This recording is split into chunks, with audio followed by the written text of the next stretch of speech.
clothes. BBN Jack Frost, what's up? We back. The person made a great point. I don't want anybody to think that I'm stealing content. I was definitely playing the content too long, so I erased that video and we're back. So I want to say a couple of things real quick. I paused the video. We will still going to be listening to the content, but I do want to say something. I want to be clear about this. What makes a dream last? The answer is you. And now, let the show begin. The thing that separates me from these other dudes that's covering these things is because since I do understand law, I know what these guys are trying to do for the most part. I know what the prosecution is trying to do. I know what the defense team is trying to do. And what I mean by I know what they're trying to do, it's like when you get two teams on a football field, of course, you know one team is trying to score and one team is trying to stop them, obviously. But how are they trying to go about it? I can see how they're trying to go about it. So I see the defense is putting up, I can see the blitz. You understand what I'm saying? I can see one team about to blitz the other team. What up, open aim, salute. I can see it. I can see them dropping their safety. I can see it before the play.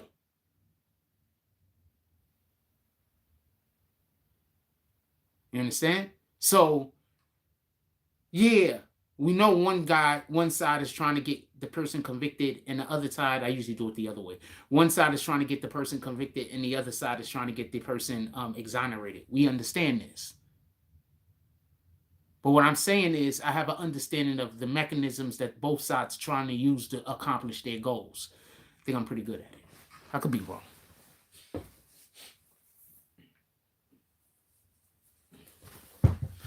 So we're at the first witness right now. It is a detective that's speaking. He's going over the criteria of what makes him, how do you say, his testimony valid, basically. We're going to fast forward it a little, possibly get to him actually speaking and talking about what his testimony actually is. What the hell? All right. You back out real quick and come back. What the hell? Okay, we gotta go all the way out. Come on, we back. What the fuck is going on over here? It's all of the things, all of the things.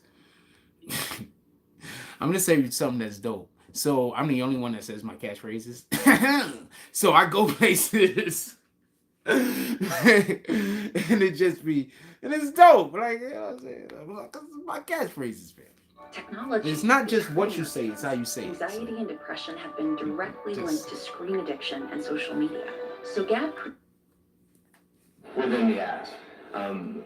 Without going through all of those completely for you, they fall broadly into 4 categories. And those are crimes against persons, crimes against... Hold on. Let's see what he's talking about real quick. Let's see if we can get to the question. Our own personal relationships and connections. So we get to know each other across jurisdictions or... Okay, so now he's just talking about about his qualifications and how he gets trying to prevent someone from leaving a street gang, attempting to keep someone from testifying against a street. So now they're talking about different criteria. Associated in fact, whether formal or informal, who participate in criminal gang activity. Okay. Now, what is the definition of criminal gang activity that you use during your investigations? So, that's all. Rule, please, and there'll be a continuing objection. Thank you. It's just so we could be clear. Just so we could be clear, what she just asked him is basically how do you would determine somebody is doing gang activity or whatever the case is. Like, what do you determine to be gang activity? So these guys is basically gave a objection, which you're not going to win the objection, but you want to give an objection, you know you're going to lose.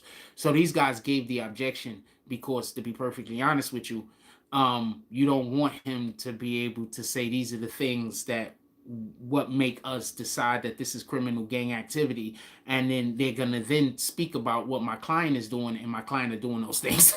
So we want to object. This guy doesn't know what he's talking about. Activity is defined as the commission, the attempted commission, the conspiracy to commit, or the solicitation, intimidation, or coercion of another person to commit any of a number of crimes that are listed out within the act.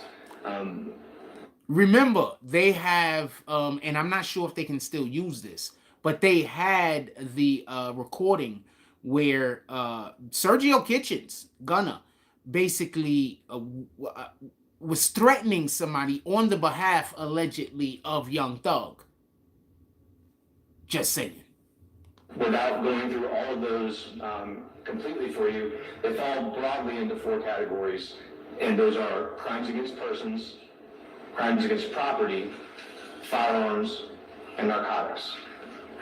There's some additional charges listed out that we can investigate, which include things like recruiting someone to join a street gang, trying to prevent someone. So he's part of the street gang task force. She basically asked him, what are things that y'all actually investigate? So this is what he's going over. From leaving a street gang, attempting to keep someone from testifying against a street gang, attempting to help someone escape from custody, and some other things like that, particular to criminal street gang investigations. Now, does the group of 3 or more people that you mentioned to the jury in the definition that your agency employs, do they have to commit the crime together in order to be charged with or prosecuted for criminal gang activity? I sustain objections to that. So would you explain to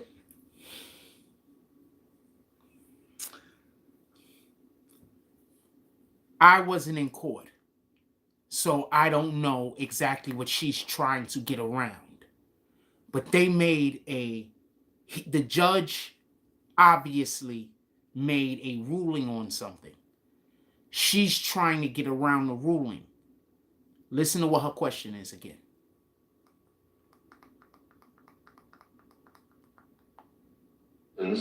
Associated in fact, whether formal or informal, who participate in criminal gang activity.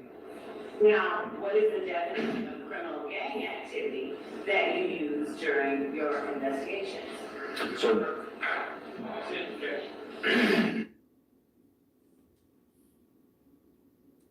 What is the definition of criminal gang activity that you use during your investigations? She wanted him to define criminal gang activity for the jury. What did I tell y'all that he didn't want them to do before we even got to this part? What did I tell y'all when Steele just made that first objection? What did I tell y'all why he made that objection? So the first part of that question that he was answering was creating something that was going to allow for her to get around his ability to be able to determine or be able to say to the jury what he considers to be criminal gang activity specifically. You get it? So she was trying to get around that. She wasn't able to. The judge still sustained his objection. He thought that the judge was going to sustain the first objection, but she didn't go far enough. That's what I'm assuming just happened. Once again, I was not in the courtroom. If I was in the courtroom and I took down my notes and we was doing this at night, bam, you already know what it is. Overruled, please, and there'll be a continuing objection. Thank you. There's going to be a continued objection. So basically, if she tries to, because they already made a ruling, so he knows what she's trying to get around. If she continues to keep trying to ask questions going in that direction to get around the thing that he said that she can't talk about, he's not going to have to keep objecting. The judge is going to stop him. He understands that this is where we've already agreed. I've made a ruling on this already. So basically, he's letting her know, slow your roll. criminal gang activity is defined as the commission, the attempted commission, the conspiracy to commit, or the solicitation, intimidation, or coercion of another person to commit any of a number of crimes that are listed out within the act. So he had to give the definition of what it is. He couldn't give his opinion of what it is. So that's, if you could just see her face, she's just absolutely pissed. Mr. Steele, I'm going to overrule that at this point in time, okay? Ladies and gentlemen, but I'll give you the law related to that you'll apply the facts and evidence as you determine them to be before the case is submitted to you. So Detective Belknap, would you tell the jury what definition you employ during your investigation? Yes, ma'am. It's A criminal street gang is any organization, association, or group of 3 or more persons associated in fact, whether formal or informal, who participate in criminal gang activity. Now, what is the definition of criminal gang activity that you use during your investigations? So, Overruled, please, and there'll be a continuing objection. Thank you. criminal gang activity is defined as the commission, the attempted commission, the conspiracy to commit, or the solicitation, intimidation, or coercion of another person to commit any of a number of crimes that are listed out within the act. Without going through all of those completely for you, they fall broadly into 4 categories, and those are black. crimes against persons, crimes against property, firearms, and narcotics. There are some additional charges listed out that we can investigate, which include things like recruiting someone to join a street gang, trying to prevent someone from leaving a street gang, attempting to keep someone from testifying against a street gang, attempting to help someone escape from custody, and some other things like that, particular to criminal street gang investigations.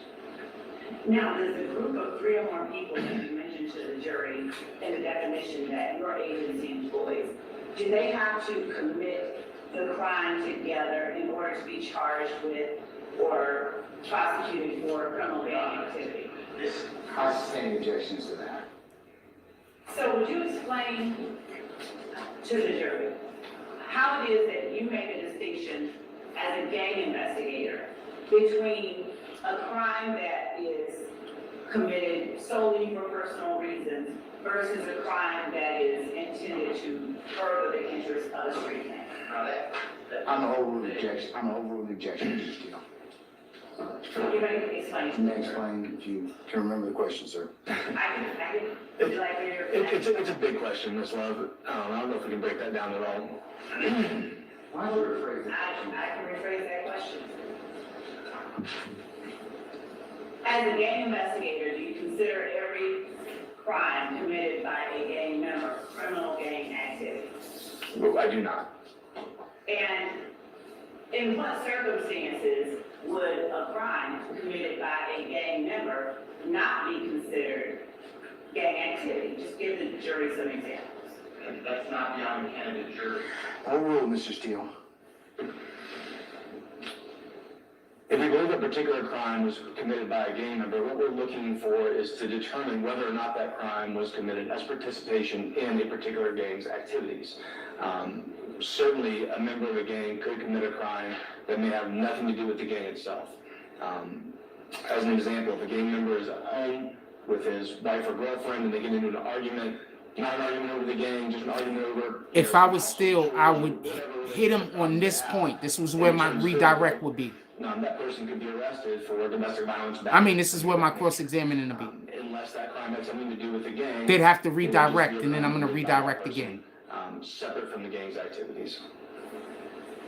How do you determine? I'm thinking about the redirect. I'm not even thinking about the cross-examine, but that's where the cross-examine, that's where I'm going to hit him. Particular criminal street gang. Just so we could be clear, so you can understand why I'm saying I would hit him there, is because 2 points he just made. The first point is that you could be part of a criminal gang and commit a crime and not be in the furtherance of the gang. That's the first part in which he made. Now, one of the things that we are going to want to be able to say is that, yeah, even if these crimes were committed, what the fuck? We don't got nothing to do with these guys. We just know them. So that's basically what we want to say. So this is where I'm going to direct my cross-examination at where we're, at least, this is an area that we'd have to be able to discuss, because while we have our questions that we want to ask him, because we already know what he's going to get up there to say, we also have to understand how we're going to get the jury to perceive the things that he's saying and doing, and his perspective that he's given to us, how we're going to perceive for the jury to now be able to, we have to get that energy. So whatever energy that they were giving out going that way, we have to try to, we don't want to be a block at this point, because he's going to say some things. He's an expert witness. So we don't want to, unless we have something that could definitively say something he said was incorrect. He's an expert witness. So we don't want to put up a wall. What we want to do is redirect the current. You understand? So Yes, that's what you said. Boom. We're agreeing that not every time, that not because you know someone and that person committed a crime, and just because you know them, that doesn't mean that you were complicit in the crime. That those are two separate things. So that's what I'm going to hit them on. Boom. Just so we could be clear. So I thought that was something that would be smooth if, One of the important things we have to understand is what the gang's activities are. We may know that a person's a member of a gang, but we need to understand what the gang does. What are their criminal activities? So once we understand that, we may look at a variety of factors during our investigation. We'll attempt to uncover the motive for the crime as the perpetrator saw it. We may ask questions of the victim. How did the victim perceive this crime? Did the victim perceive this as some act of retaliation by a criminal street gang? Or did they perceive this as being something having to do with them being a member of a rival gang? We may look at the location where this crime... I just thought about something that freak. I wouldn't have it on time either, but I would have put it somewhere in the trial at some point during the opening statement. You know what?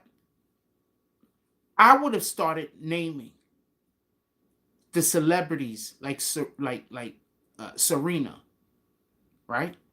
Not the football player, obviously, the singer, Latin singer.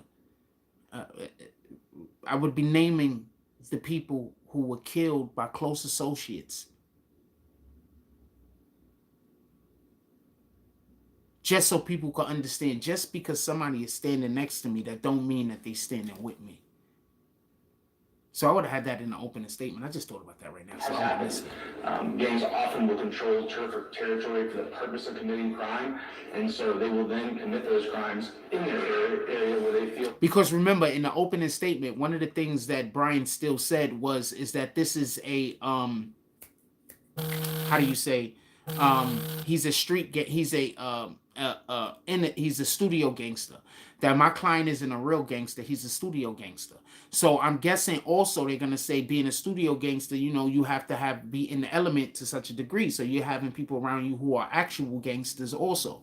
So I'm assuming there's going to be some point where they're going to have to probably allude to this type of information, because I think it's going to get too obvious that some of the people that he's associating with are actually the criminal element. So you can't say every single individual is innocent of every single thing. You're just saying, look, this is my client. Whatever the hell those other dudes was doing, that's on them. I'm not accusing them of doing any of these things. I'm just saying that my client had nothing to do with any of these things. So that's how our defense will go. We will purposely not even be pointing any fingers at anybody, because we're not saying anybody is guilty. What we're saying is that we don't know what anybody is, because we're not a part of any of this. So if any of them are guilty, we have nothing to do with that. And also, by taking that stance, another thing that you do is you make it so that they're not, because the last thing we want to do is point fingers at each other. So you making it so that the people that are on your co-defendants don't even have a reason to point a finger at you, because this whole time you're like, I don't even know what's going on. I'm a whole studio gangster. If these guys is out there doing that, I don't know them to be doing that. These guys is pretty good to me. Right. They may be safe from prosecution or safe from rivals during the commission of their crimes. We may also look at with whom they commit these crimes. Obviously, we're talking about a group of people, and they're working together for a purpose, and they're working together for a reason, the same way any other group of people works together. So if they're working with other gang members to participate in these crimes, that may be an indicator that a particular crime is going to be part of that gang's activities. We're going to fast forward. When you first started out as a patrol officer with APD. We don't care about none of that. We want to know what they're going to talk about with... in my time working with the Atlanta Police Department. Would you explain to the jury what a traditional street gang is in your words? Sure. So traditional street gangs are going to be gangs that you may... So he's still explaining how he is an expert. Adopts the style of dress or mannerism. Okay, so now they're at the point where they're explaining the... they got a diagram up there. They're putting diagrams up there. I can't show you, obviously. We're going to go to where the first diagram it looks like is at. So...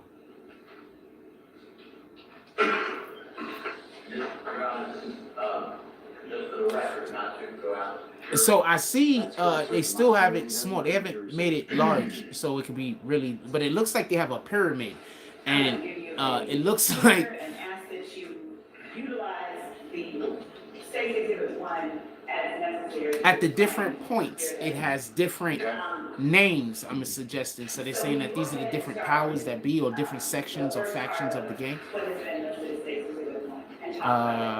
They have crime, gang, person, arrow, crime, arrow, gang, person, arrow, gang. This is a graphical representation of what our gang investigations are seeking when we're investigating potential violations of our street gang acts. What we're looking for is evidence that a person who is employed by or associated with a criminal street gang has participated in that gang's activities through the commission of those enumerated criminal offenses from the statute. And so we're looking for a nexus or a connection between those three elements to find if there may have been a violation of the law. And let me ask you this. Does the Atlanta Police Department have criteria to identify or confirm gang members? We do. Would you explain those to the jury? And I'll just make a... So basically, it looks like the diagram is, they have a, I draw it out. Give me 1 second. I have no idea where I put my pens. Gotta buy some pens. I do have pencils, which are not sharpened though. Shout out to that shit.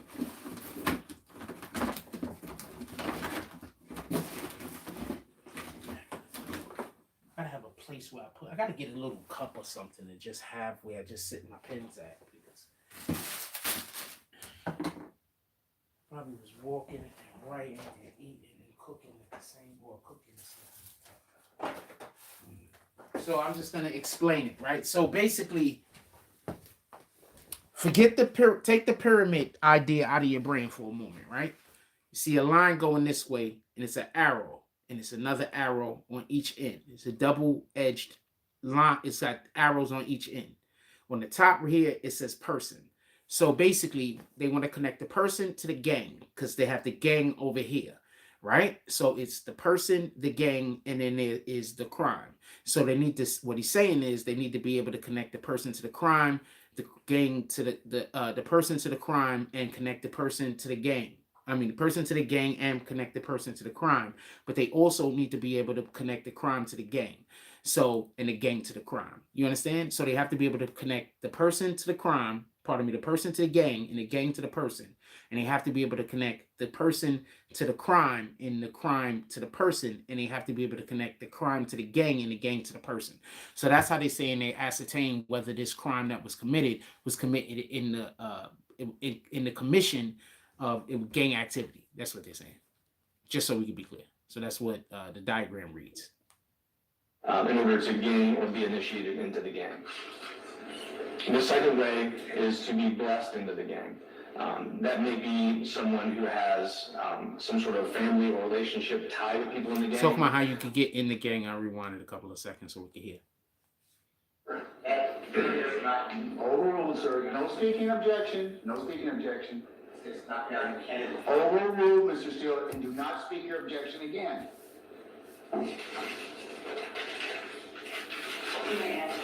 They do not need to meet all the criteria.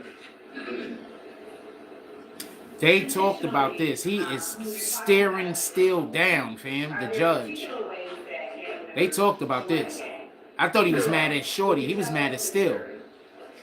There are three typical ways that someone joins or becomes a member of a criminal street gang. The first one is to be beat into the gang. That means the prospective member endures physical beating of some generally set duration of time by some number of the members in order to gain or be initiated into the gang. The second way is to be blessed into the gang. That may be someone who has some sort of family or relationship tie to people in the gang. They may have done something for the gang, What time is it? committing crimes for them. Or things It's of that going on nature. 11:30. I think I'm gonna let y'all. But there are a variety of ways that someone avoids the beat-in process or avoids another initiation process and is just blessed or granted membership within the gang. The third way is to be sexed into a gang. This is typically for female members where they may endure having sex with multiple members of a gang or a member of the gang in order to gain admission into the gang. In your experience during your time as a law enforcement officer and through your training and education, what have you determined to be the motivators for persons to join a criminal street gang? Yeah, in conversations with gang members, you will hear, and we have heard, a lot of different reasons that they give. One at a time. Okay, and I've heard two other from Mr. Matthews and Mr. Steele. Okay. Your Honor, my response is that this is something that has been personally observed by persons who are not even an expert by the court, on which he has based his opinion. So it helps form the basis. Do you understand the difference between an expert and not an expert? An expert can say their opinion. I believe that. Is there no objection? I'm overruling objection. I'm overruling objection, Mr. Sharp. Because he's an expert. Go ahead. Would you explain to the jury what you learned in your time as a gang investigator have been motivators, or what motivates people to join criminal street gangs? So oftentimes, I've heard people. I'm gonna let y'all go check this out yourselves. Everybody, maybe to have protection. I'm gonna get out of here. Look out for some content. I'm gonna be watching this myself. I want to take some notes. I really want to get into this. I'm gonna get into this a lot better when I'm not on the live. So I appreciate y'all, everybody coming through. Go watch it yourself. Go pull up to the Law and Crime Trial Network. That's where we currently watching it from. Shout out to that shit. Shout out to y'all. Everybody go have a blessed day. I'm out.